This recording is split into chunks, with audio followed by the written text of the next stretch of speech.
Hey guys, so I'm David from David Watson Tennis, and today I'm going to be answering a few questions from the cardio tennis group that I do on a Thursday morning at 9:30 at Epping Tennis Club.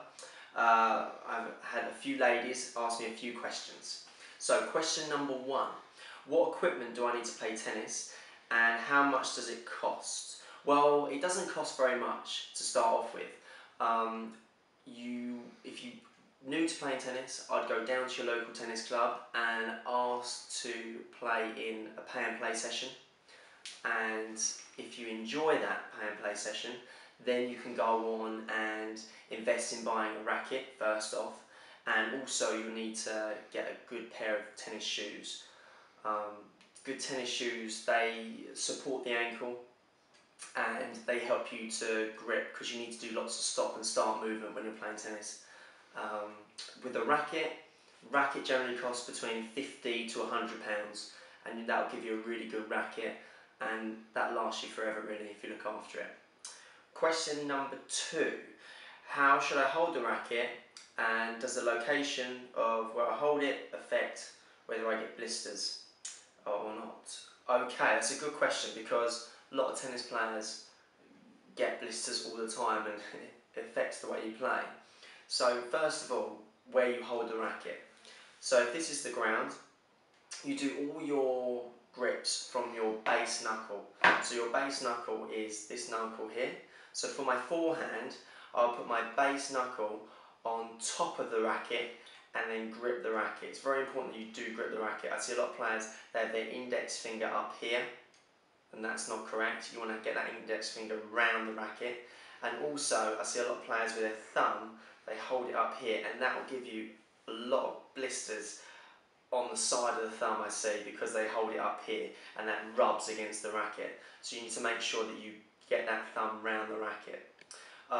In regards to blisters, sometimes you can't help it if you're playing a lot. Also, if your hands get sweaty, that moves around the grip. That can cause some irritation. But the main thing that I tell my students is make sure that you look after the grip. Don't throw your racket down, because it damages the grip and then it scuffs that up, which then affects all the little tiny movements you're doing with your hand when you're hitting forehand and backhand shots. Make sure you look after this grip, and I would say I recommend you get a new overgrip every 3 to 4 weeks, and that should prevent you from getting any more blisters. Question number three, any good tips for a great shot?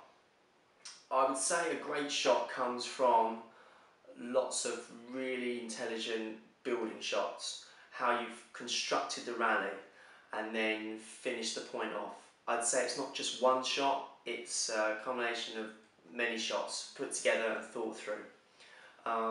But the great shot, I would say, is not a lucky shot. It's one that's been well thought out, hasn't generally hit the outside edge of the line, has gone well inside the line, and that player hasn't been able to get to it.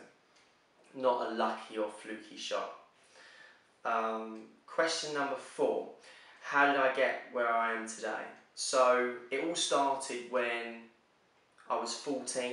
I played a junior competition called the Road to Wimbledon, and I managed to win through my club, and then I progressed on to playing at county level, which I then won through that, and then played the national competition, which was held at Wimbledon at the All England Club, which was, I was so proud to be playing on those grass courts, and I didn't expect to go very far in the tournament, but I managed to get all the way through to the final and lost in a really close game against the number one in the country at the time in 3 sets. But from there, I won a week away with the coaches to a training camp in Spain, and there I made friends with the head coach of the All England Club, and he invited me back to do my work experience, and he would show me the ropes with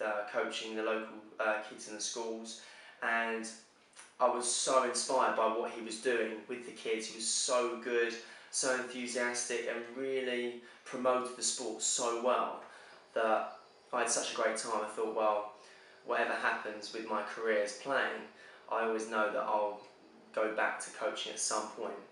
I then trained full-time in America for a couple of years, 16 through to 18, played on the junior ITF circuit, and was going to the college system, but it wasn't for me. I came home and played professional tournaments over here in this country, and it was around about a time I got injured. I injured my foot, and a friend of mine rang me up and said, you know, what are you doing? Do you want to do a coaching course with me?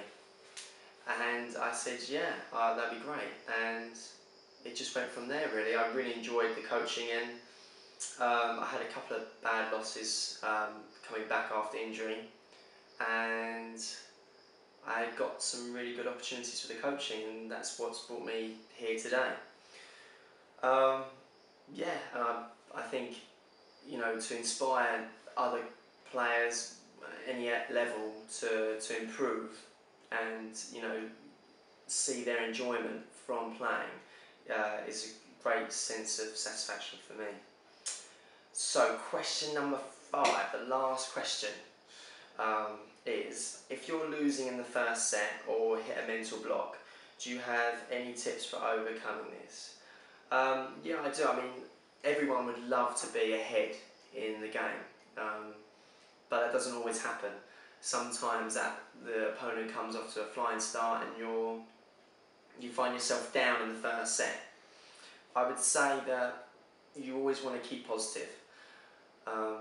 If plan A isn't working, try and fall back to plan B. Always have a plan B. Try new things out. The game plan that you're going with at the moment isn't working, so try something else. Tennis is not a sprint, it's a marathon.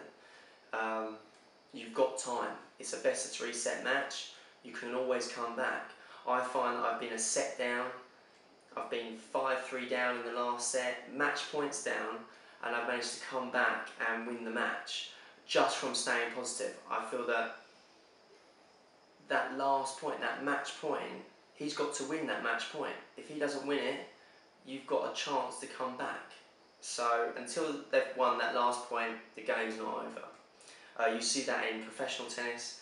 So many matches, you see players coming back from when their match point's down because they've just hung in, they've stayed positive, they haven't given up. I think as soon as you drop your head in tennis and you become negative, you've lost the game anyway.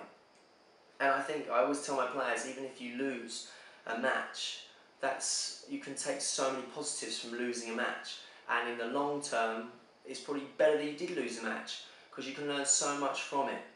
I think it's a shame when you see players winning a match, especially juniors nowadays, and they can't tell you anything about after the match what they've learned because they've won, so they think they've done it. But actually, there's so many things you've got to take from each match to help you get better, whether you win or whether you lose. So yeah, just always stay positive. So they're the 5 questions. Hopefully that's helped or answered any questions that you may have thought. And check out my next video. Thank you.